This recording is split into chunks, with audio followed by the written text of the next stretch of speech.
చూడండి మన పొలం ఎంత గ్రీనిష్గా ఎంత హెల్దీగా ఉందో. సో జస్ట్ మనం వరి నాటు వేసి ఇప్పటికి 28 రోజులు మాత్రమే అవుతుంది.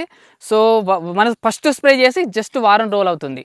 సో చూడండి ఎంత గ్రీనిష్గా హెల్దీగా ఎటువైపు చూసినా కూడా అసలు 2 కళ్ళు సరిపోవట్లేదు. సో నేను మొదటి స్ప్రే ఏం చేశానో తెలుసుకుందాం.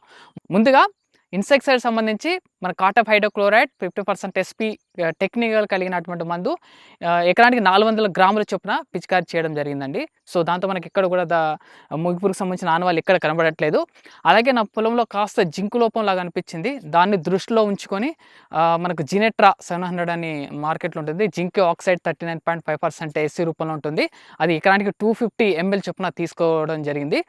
అలాగే మనకు అంతగా తెగులు స్టార్టింగ్ దశలో కాబట్టి తక్కువ ఖర్చులో మనం తీసుకుందాం అని చెప్పేసి సాప్ తీసుకునేది కార్బండిజం మ్యాంకోజెబ్ టెక్నికల్ కలిగిన మందు ఎకరానికి 400 గ్రాముల చొప్పున కలుపుకోవడం జరిగింది. అలాగే ప్రివెంటివ్గా సస్య సంరక్షణలో భాగంగా సన్న రకాలు సాగు చేస్తున్నాం కాబట్టి మనకు ఖచ్చితంగా బిఎల్బి వచ్చే అవకాశం ఉంటుందని చెప్పేసి ప్లాంటోమైసిన్ అనేది ఎకరానికి 100 గ్రాముల చొప్పున జత చేయడం జరిగింది.